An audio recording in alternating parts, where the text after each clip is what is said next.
In today's khutbah, I would like to talk about the situation of the Shias in Indonesia. Last month, in a city known as Bandung in the West Java province of that country, an anti-Shia National Alliance rally was organized in a mosque by some of the Muslim organizations, a number of them, all coming from the Salafi Wahhabi background, all coming from the Salafi Wahhabi background, all coming from the Salafi Wahhabi background, Salafi Wahhabi background, Salafi Wahhabi background.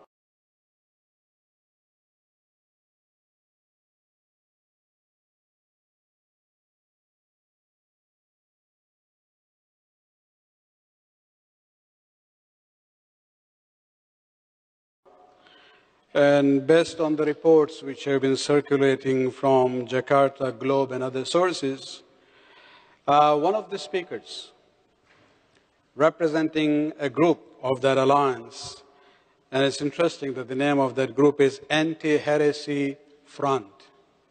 As this is a group which deals with what they call murtad or heresy.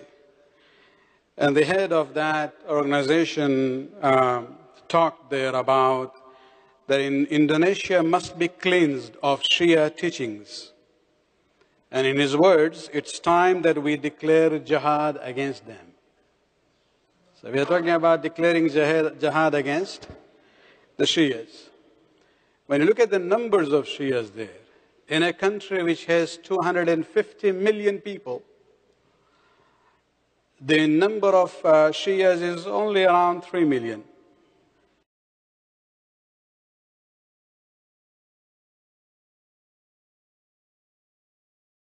The number of Shias is only around 3 million.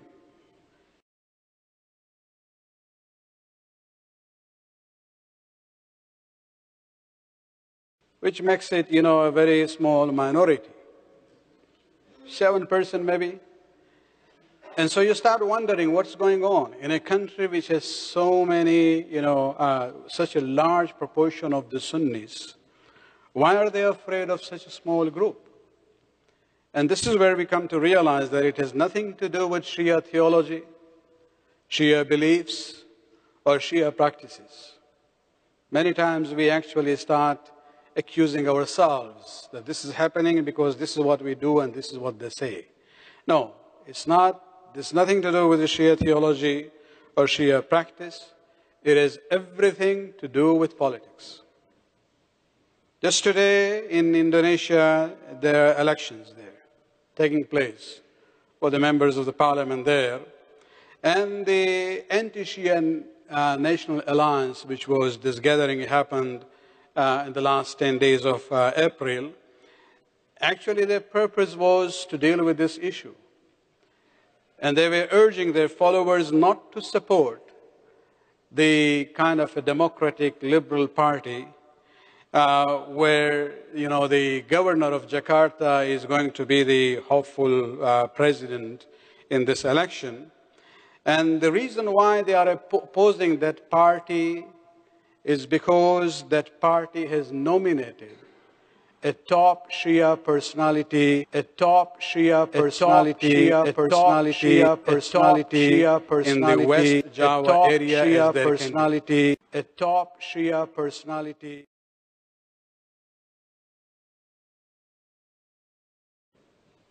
That's the problem. It's not that there are, Shia theology is an issue or Shia practice is an issue, because that party has, chosen a Shia personality to stand up as their candidate in that region. This is where they don't like. And this individual who has been selected by this Indonesian Democratic Party of Struggle is Dr. Jalaludin Rakhmat, who previously headed an organization known as Ijabi, which is an umbrella group of the Shia organizations in Indonesia. And one of the Salafi clerics in that gathering actually refers to this issue, where he says that, he's asking his followers to vote against the Democratic Party because if its candidate became the president, then Jalaludin Hikmat, the Shia, will be made the religious affairs minister. This is what they don't like. Well, it's just, fear-mongering that they are doing this.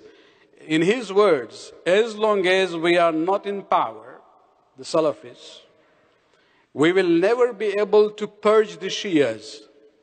We need to strengthen our political base. The ruling coalition must be controlled by Islamic parties. And this is where we see, it's more to do with the issue of politics. And in Indonesia, although the Shias are very few in numbers, the persecution has been going on. In the year 2012, a Shia leader was taken to court with the alleged crime of blasphemy. What? Oh, he's teaching his students that Quran is not the original revelation.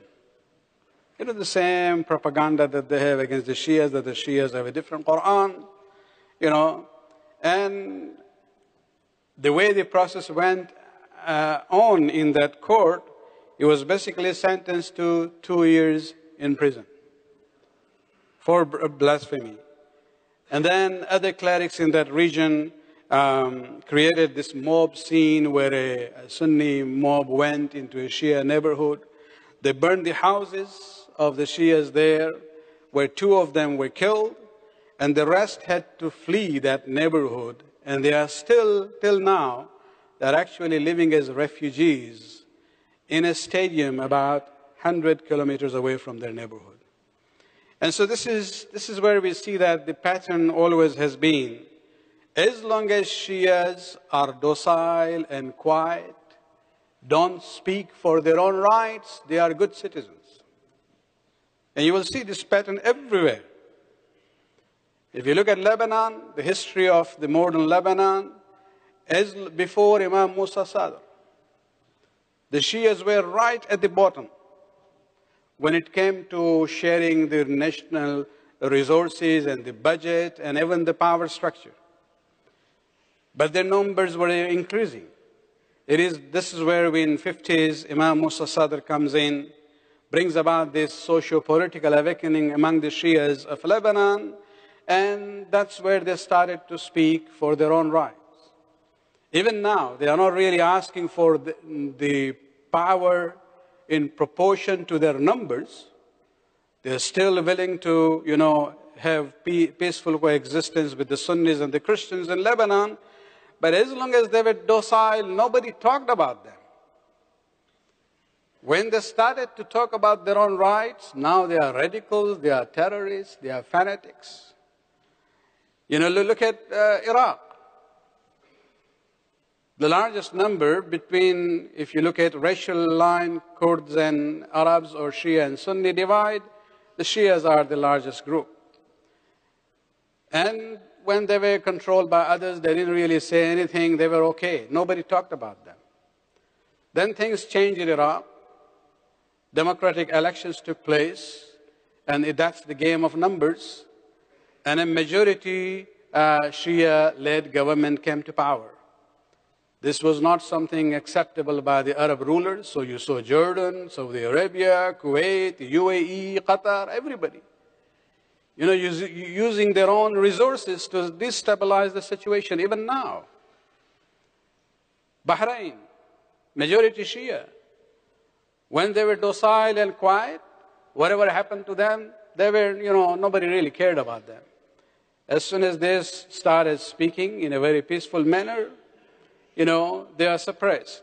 And so when we look at this issue, it's not really that they are radical or heretic or here and there. Even in the situation in Lebanon, it has everything to do with politics.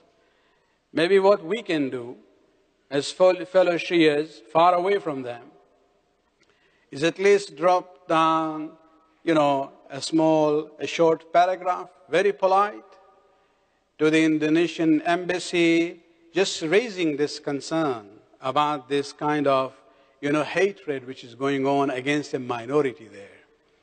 Of course, that was not organized by the government, but the government is basically ultimately responsible for peace and order in that country.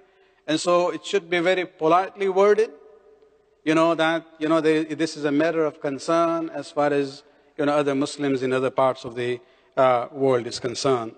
May Allah subhanahu wa ta'ala shower His blessings on the Shias of Amir al-Mu'mineen wherever they are, and may He keep them under His protection, inshaAllah.